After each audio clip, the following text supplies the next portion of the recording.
اس کے جانے کے بعد گلوریا نے بتایا کہ ہمارے وہاں سے نکل آنے کے بعد بیلمنٹو نے اپنے ذرائع سے پولیس کے ذریعے اس بنگلے پر چھاپا مارنے کا بندوبست کیا تھا۔ چھاپے کے دوران میں پولیس والوں نے خدا ڈینو کو بھی گرفتار کر لیا تھا۔ پولیس والوں کو وہاں کوئی نہ ملا تو وہ خدا ڈینو کو ہی لے گئے تھے۔ بعد میں اس کے مالک نے اسے چھڑا تو لیا، مگر اس کے ساتھ ہی اسے نوکری سے بھی نکال دیا۔ یہ مجھے ایک دن صدر میں گھومتا نظر آیا، میں اسے یہاں لے آئی۔ ہمیں اسی قسم کے بااعتماد لوگوں کی ہی تو ضرورت ہے۔ پولیس نے اس پر تشدد کی انتہا کر دی، مگر اس نے یہ نہیں بتایا کہ وہاں کون لوگ مقیم تھے، حالانکہ ہم نے وہاں ایسے نشان چھوڑے تھے کہ خدا ڈینو وہاں ہماری موجودگی سے انکار بھی نہیں کر سکتا تھا، مگر اس نے زبان نہ کھولی۔ پھر شاید علی مراد کے کہنے پر خدا ڈینو کے مالک نے اسے پولیس سے چھڑایا تھا، ورنہ یہ اب بھی CIA کی تحویل میں ہوتا۔ خدا ڈینو دوبارہ ایک ٹرالی دھکیلتا ہوا کمرے میں داخل ہوا۔ ٹرالی پر کافی کے ساتھ ساتھ دوسرے لوازمات بھی موجود تھے۔ میں اس دوران میں نہا دھو کر فریش ہو چکا تھا۔ کئی سینڈوچز اور 2 کپ گرما گرم کافی پینے کے بعد میں نے 2 گولیاں پیناڈول کی لیں اور اس کمرے میں جا کر لیٹ گیا جو گلوریا نے میرے لیے منتخب کیا تھا۔ کمرہ ہر طرح سے آراستہ تھا، وال ٹو وال کارپٹ، قیمتی پردے، خوبصورت اور نادر و نایاب ڈیکوریشن پیس۔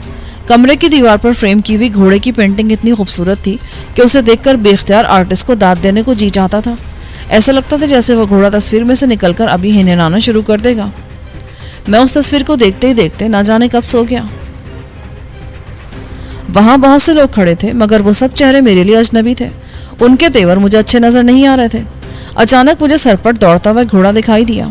میں درختوں سے گھری ہوئی ایک پگڈنڈی پر کھڑا تھا۔ گھوڑا یوں سرپٹ میری طرف بھاگ رہا تھا جیسے وہ مجھے اپنے سومو تلے رونڈ ڈالے گا۔ جو ہی وہ میرے نزدیک پہنچا، میں اچھل کر ایک طرف ہوا اور پلک جھپکتے میں اس کی پیٹھ پر سوار ہو گیا۔ مجھے گھڑ سواری کا تجربہ تو تھا، مگر گھوڑے کی ننگی پیٹھ پر کبھی سواری نہیں کی تھی۔ میں بار بار دائیں بائیں پھسل رہا تھا۔ گھوڑا انتہائی سرکش تھا، مگر میں نے کسی نہ کسی طرح اسے قابو کر ہی لیا تھا۔ اچانک ایک موڑ سے گھڑ سوار نمودار ہوا۔ اس کے ہاتھ میں پرانے زمانے کے جنگجو سپاہیوں کی طرح کا نیزہ تھا۔ اس نے چیخ کر کچھ کہا، مگر میری سمجھ میں نہ آیا۔ پھر اچانک مجھے ایسا لگا جیسے میرا دایاں شانہ اکھڑ گیا ہو۔ تعقب کرنے والے نے پیچھے سے نیزہ مجھے کھینچ مارا تھا۔ میں نے گردن گھما کر دیکھا، نیزہ میرے شانے میں پیوست ہو کر آر پار ہو گیا تھا۔ نیزہ کھاتے ہی میں زمین پر گرا اور بے اختیار میرے حلق سے چیخ بلند ہوئی۔ پھر کوئی مجھے پوری طرح جھنجھوڑنے لگا۔ کیا ہوا کامران؟ احسان مجھ پر جھکا ہوا پوچھ رہا تھا۔ اس کے چہرے پر تشویش کے آثار تھے۔ میں نے بے اختیار بائیں ہاتھ سے اپنے جسم ٹٹولا کہ نیزہ نکالوں، مگر وہاں تو کچھ بھی نہیں تھا۔ کیا تم نے پھر کوئی خواب دیکھا ہے کامران؟ احسان نے پوچھا، پھر ہنس کر بولا، آئندہ سے تم بیڈ کی بجائے نیچے سویا کرو۔ بیڈ سے گرنا کبھی کبھی بہت تکلیف دیتا ہے، یا میں ایسا کرتا ہوں کہ تمہارے لیے خصوصی بیڈ بنوا لیتا ہوں، بچوں والے بیڈ کی طرح جس میں چاروں طرف حفاظتی فریم ہوتا ہے۔ میں اٹھ کر دوبارہ بیڈ پر بیٹھ گیا اور اس سے ایک گلاس پانی مانگا۔ آنکھ کھلتے مجھے احساس ہو گیا تھا کہ میں کراچی میں نہیں بلکہ بھارت کے شہر الہ آباد میں ہوں اور یہاں کی تمام خفیہ ایجنسیاں میری تلاش میں ہیں۔ میری وجہ سے ان لوگوں پر مصیبت بھی آ سکتی ہے۔ اسی وقت مسجد سے اللہ اکبر کی صدا بلند ہوئی تو احسان اٹھ کھڑا ہوا اور بولا، میں ذرا نماز پڑھ لوں، تم سونا چاہو تو دوبارہ سو جاؤ، نیند نہیں آ رہی تو میں کافی بنوا دیتا ہوں۔ میرے جی میں نہ جانے کیا آئی کہ میں نے احسان سے کہا، آج میں بھی نماز پڑھوں گا۔ ایک طویل عرصہ ہو گیا اللہ تعالیٰ سے تعلقات منقطع کیے ہوئے۔ یہ تو واقعی بہت خوشی کی بات ہے۔ ٹھہرے، میں وضو کے لیے پانی گرم کرا دوں؟ نہیں احسان، اس کی ضرورت نہیں ہے، میں بوڑھا تو نہیں ہو گیا کہ ٹھنڈے پانی سے وضو بھی نہ کر سکوں۔ وضو کر کے میں مدتوں بعد نماز کے لیے کھڑا ہوا تو مجھ پر عجیب سی سرشاری کی کیفیت طاری تھی۔ میں نے برسوں بعد اس رب کائنات کے حضور سر جھکایا تو میری آنکھوں سے بے اختیار آنسو بہنے لگے۔ مجھ پر اتنی رقت طاری ہوئی کہ ہچکیاں بن گئیں۔ نماز سے فارغ ہو کر میں نے دعا کے لیے ہاتھ بلند کیے تو ایک بار پھر آنکھوں سے آنسوؤں کی جھڑی لگ گئی۔ میں نے روتے ہوئے کہا، یا اللہ، میں نے اب تک جتنے بھی گناہ کیے ہیں انہیں اپنے محبوب حضرت محمد مصطفیٰ صلی اللہ علیہ وآلہ وسلم کے صدقے میں معاف فرما۔ اگر میں حق پر ہوں تو مجھے عمر طویل عطا فرما اور دشمنوں پر غلبہ عطا فرما، اور اگر میں ظلم و زیادتی کا مرتکب ہو رہا ہوں تو مجھے اسی لمحے موت دے دے۔ یا اللہ، میں بھاگتے بھاگتے بہت تھک گیا ہوں، اگر میں صحیح راستے پر ہوں تو مجھے نیا حوصلہ اور توانائی عطا فرما، ورنہ میری اس گناہ گار ہستی کو نابود فرما دے اور میری روح کو سکون عطا فرما۔ میرے گناہوں کو بخش دے میرے مولا اور مجھے سکون عطا فرما۔ میں دعا مانگ کر فارغ ہوا تو احسان نے بڑھ کر مجھے سینے سے لگا لیا۔ حافظ عنایت علی فرماتا ہے کہ نماز میں گریہ زاری عارفین اور متقی لوگوں کی علامت ہے۔ تم خوش قسمتوں کے رات کی نماز میں رو لیتے ہو۔ اللہ تعالیٰ کو بندے کی یہی عارضی تو پسند ہے، اور تم تو مجاہد ہو، وطن دشمنوں کا سر کچل رہے ہو، تم ظلم و زیادتی کے مرتکب کیسے ہو سکتے ہو؟ پھر ایک ملازم چائے اور گرما گرم پوریاں لے آیا۔ نماز پڑھنے کے بعد میں خود کو بہت ہلکا پھلکا محسوس کر رہا تھا۔ ذہن سے ایک انجانا سا بوجھ ہٹ گیا تھا۔ میں نے بہت رغبت سے گرما گرم پوریاں کھائیں اور چائے پینے کے بعد سگریٹ سلگا لیا۔ سگریٹ کے ہلکے ہلکے کش لیتے ہوئے میں آئندہ کے لاہ عمل پر غور کرنے لگا۔ احسان نے بتایا تھا کہ 10 سال میں الہ آباد میں گنگا اور جمنا کے سنگم پر سادھوؤں کا ایک عظیم اجتماع ہوتا ہے۔ اس میں کم از کم 10 لاکھ سادھو، جوگی اور اسی قسم کے دوسرے لوگ اکٹھے نہ ہو جائیں جب تک میلے کا آغاز نہیں ہوتا۔ اس سال بھی وہاں جوگیوں اور سادھوؤں کا اجتماع ہونے والا تھا، مگر ابھی اس میں 2 ہفتے باقی تھے۔ میں اس اجتماع کو اپنی آنکھوں سے دیکھنا چاہتا تھا۔ میں نے سوچ رکھا تھا کہ موقع ملتے سادھوؤں کے اس جمع غفیر پر بھی حملہ کروں گا تاکہ بھارت کا بچہ بچہ میرا نام لے کر تھر تھر کانپنے لگے۔ کس سوچ میں گم ہو گئے کامران؟ آؤ ذرا چہل قدمی کر لیں، اس وقت پولیس کا بھی خطرہ نہیں ہے، وہ لوگ بھی لمبی تانے سو رہے ہوں گے، احسان نے کہا۔ میں نے سردی سے بچنے کے لیے اپنی جیکٹ پہنی، بغلی ہولسٹر میں .38 کولیٹ ریوالور لگایا اور جسم کے گرد ایک گرم چادر لپیٹ کر باہر آ گیا۔ ابھی ہم کچھ ہی دور گئے تھے کہ مجھے ایک آدمی بھاگتا ہوا دکھائی دیا۔ بھاگنے والا قریب آیا تو اسے پہچان کر میں بری طرح چونک اٹھا۔ اس کا سانس پھولا ہوا تھا اور چہرے پر بدحواسی کے تاثرات تھے۔ وہ اچھے میاں تھے، وہی اچھے میاں جنہوں نے مجھے اپنے گھر میں کچھ دن پناہ دی تھی۔ میں نے ان سے پوچھا، آپ اس وقت کیسے آئے؟ خیریت تو ہے؟ خیریت کہاں ہے کامران میاں؟ وہ گلوگیر لہجے میں بولے، پولیس والوں نے ابھی فجر کی نماز سے پہلے ہمارے گھر پہ چھاپا مارا۔ انہیں دراصل کامران میاں کی تلاش تھی۔ ذرا سی دیر میں انہوں نے پورا گھر الٹ پلٹ کر رکھ دیا۔ جس کمرے میں تم ٹھہرے تھے وہاں سے انہیں سگریٹ کا ایک مسلح ٹوٹا مل گیا۔ انسپیکٹر بہت کاریاں ہیں۔ اس نے پوچھا، تمہارے گھر میں غیر ملکی سگریٹ کون پیتا ہے؟ میں نے کہا، کبھی کبھار میں پی لیتا ہوں۔ تو وہ تمسخرانہ انداز میں بولا، تمہاری 7 پشتوں میں کبھی کسی نے اس غیر ملکی سگریٹ کو ہاتھ لگایا ہے؟ مجھے یقین ہے کہ وہ حرامزادہ پاکستانی ایجنٹ یہیں کہیں چھپا ہوا ہے۔ ان کی تلاش میں ناکام ہونے کے بعد اقبال کو گرفتار کر لیا گیا اور کہا کہ تھانے پہنچتے یہ فرفر بتائے گا کہ وہ حرامزادہ اب کہاں چھپا ہوا ہے۔ رات ہی کو اس نے ہمارے کئی آدمیوں کو ناکارہ کر دیا ہے۔ اقبال ابھی تھانے میں ہی ہوگا۔ اس سے پہلے کہ وہ اسے کورٹ میں پیش کریں ہمیں اسے وہاں سے نکالنا ہوگا، احسان نے کہا اور اپنا ریوالور جیب سے نکال کر اس کا میگزین چیک کرنے لگا۔ میں پہلے سے مسلح تھا۔ میں نے کہا، چلو احسان، میں بھی تمہارے ساتھ چلتا ہوں۔ تمہارا وہاں جانا خطرناک ہے، تم یہیں بیٹھو، اس کے لیے میں اور میرے ساتھی کافی ہیں۔ میں اس قسم کے چھوٹے موٹے خطروں سے ڈرنے والا نہیں ہوں۔ ویری گڈ، پشت کی طرف سے آواز آئی۔ ایسے ہی جیداروں سے ہماری دال روٹی چلتی ہے۔ میں نے گھوم کر بولنے والے کی طرف دیکھا تو سناٹے میں رہ گیا۔ وہ پولیس انسپیکٹر تھا۔ یہ بھی کوئی ایسی خاص بات نہ تھی، مگر اس کے ہاتھ میں نہ جانے کس زمانے کا ریوالور تھا۔ یہ بہرحال طے تھا کہ اس میں سے گولی بھی ضرور نکلتی ہوگی۔ میں نے سنبھل کر سرد لہجے میں کہا، مسٹر انسپیکٹر، آپ نے مجھ سے کچھ کہا؟ جی ہاں، میں آپ ہی کی بات کر رہا ہوں۔ کیا میں آپ کا شبھ نام پوچھ سکتا ہوں؟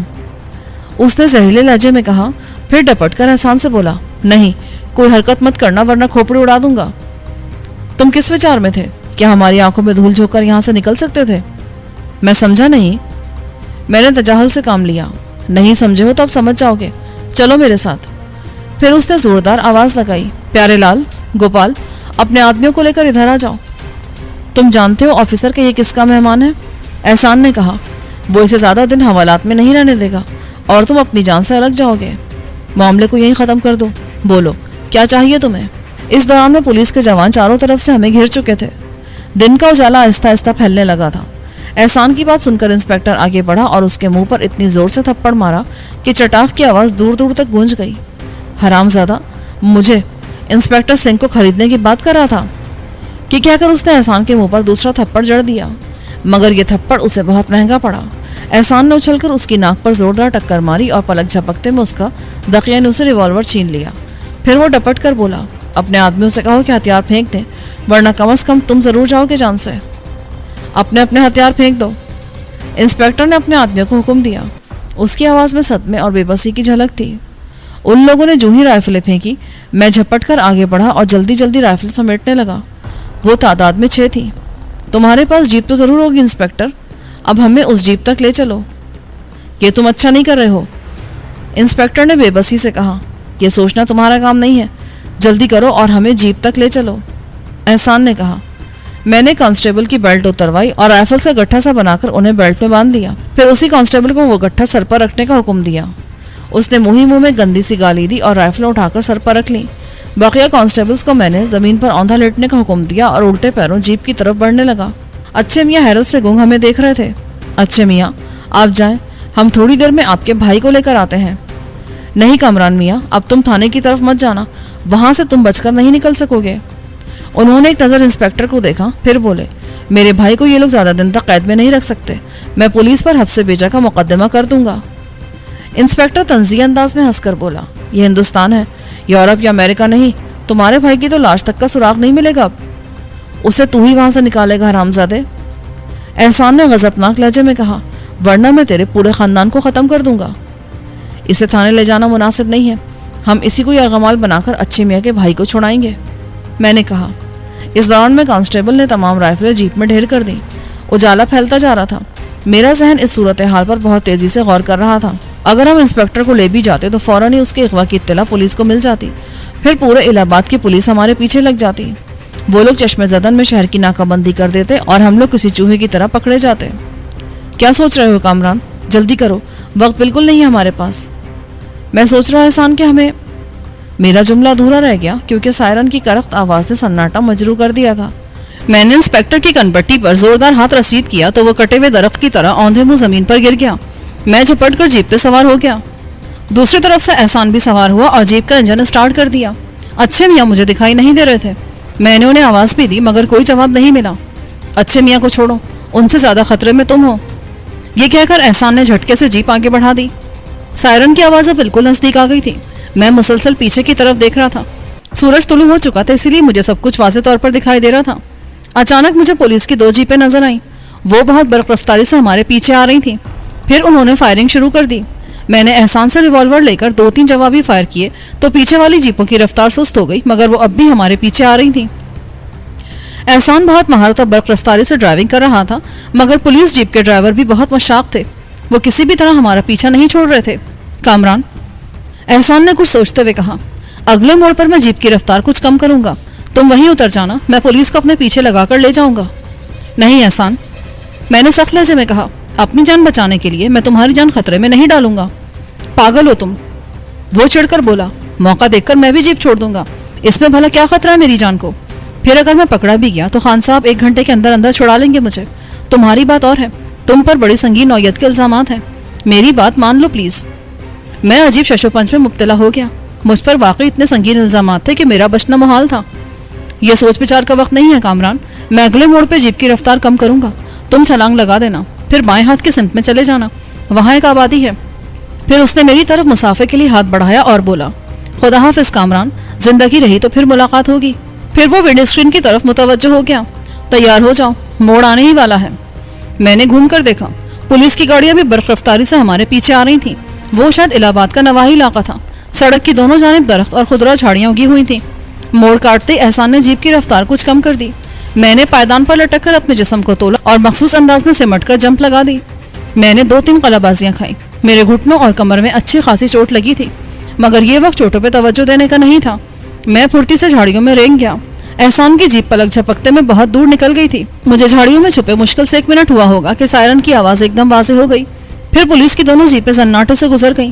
ان کے جانے کے کچھ دیر بعد میں جھاڑیوں سے نکلا اور احسان کی بتائی ہوئی سمت میں روانہ ہو گیا۔ شدید سردی کے باوجود اس بھاگ دوڑ میں میرا جسم پسینے میں شرابور ہو گیا تھا۔ اب ٹھنڈی ہوا میرے بھیگے ہوئے بدن سے ٹکرائی تو مجھے شدید سردی محسوس ہوئی۔ میرے جسم پر صرف ایک باریک سا کرتا اور پاجامہ تھا۔ گھر سے روانہ ہوتے وقت میں نے جسم کے گرد گرم چادر لپیٹ رکھی تھی جو افراتفری میں وہیں گر گئی تھی۔ میری جیب میں پھوٹی کوڑی نہیں تھی۔ یہ سوچ کر میں ہال کے رہ گیا کہ بغیر پیسوں کے میں کیا کروں گا۔ اگر میری جیب میں کچھ رقم ہوتی تو میں اتنا پریشان نہ ہوتا۔ اس اجنبی ملک اور اجنبی شہر میں بھلا کون مجھے پناہ دے سکتا تھا؟ یہ ضروری تو نہیں تھا کہ ہر آدمی اچھی میاں کی طرح سوچتا ہو۔ اب میں آبادی تک پہنچ چکا تھا۔ وہ الہ آباد کا کوئی نواحی گاؤں تھا۔ میرے دائیں طرف چند کچے پکے گھر تھے اور بائیں طرف دور تک کھیتوں کا سلسلہ پھیلا ہوا تھا۔ میں نے رک کر چند لمحے غور کیا، پھر آبادی میں جانے کی بجائے کھیتوں کی طرف نکل گیا۔ سورج پوری طرح طلوع ہو چکا تھا مگر دھوپ میں تمازت نہیں تھی جو سردی کو کم کر سکتی ہو۔ کھیتوں سے ذرا ہٹ کر کچھ فاصلے پر درختوں کا ایک جھنڈ تھا۔ میں اسی طرف بڑھ گیا۔ جھنڈ میں کسی کسان نے ایک جھونپڑی بنا رکھی تھی جو باہر سے نظر نہیں آئی تھی۔ جھونپڑی کے باہر درخت کے نیچے ایک چارپائی پڑی تھی مگر اس وقت وہ خالی تھی۔ جھونپڑی کا دروازہ بھی بھیڑا ہوا تھا۔ میں دبے قدموں جھونپڑی کی طرف بڑھا۔ دروازے سے کان لگا کر اندر کی سنگن لینے کی کوشش کی مگر وہاں بالکل سناٹا تھا۔ میں نے دروازہ کھول کر اندر جھانکا، وہاں بھی کوئی نہیں تھا۔ ایک طرف پیال اور خشک گھاس کا اونچا سا ڈھیر لگا تھا، دوسری طرف مٹی کا کھکا، چھوٹی سی انگیٹھی اور مٹی کے کچھ برتن پڑے تھے۔ باہر کی نسبت یہاں سردی بھی کم تھی۔ میں نے دروازہ دوبارہ بھیڑ دیا اور آہستہ آہستہ پیال کی طرف بڑھ گیا۔ میں نے رات ہونے تک یہیں چھپنے کا فیصلہ کر لیا تھا۔ اس میں بھی خطرہ تھا۔ جھونپڑی کا مالک کسی بھی وقت آ سکتا تھا، مگر فوری طور پر مجھے کوئی اور صورت بھی دکھائی نہیں دے رہی تھی۔ میں اللہ کا نام لے کر پیال کے اس ڈھیر میں گھس گیا۔ پیال کے سخت تنکے میرے چہرے اور گردن پر چبھ رہے تھے، مگر مجھے وہ تکلیف بری نہیں لگ رہی تھی، کیونکہ پیال میں گھستے ہی سردی کا احساس جاتا رہا تھا۔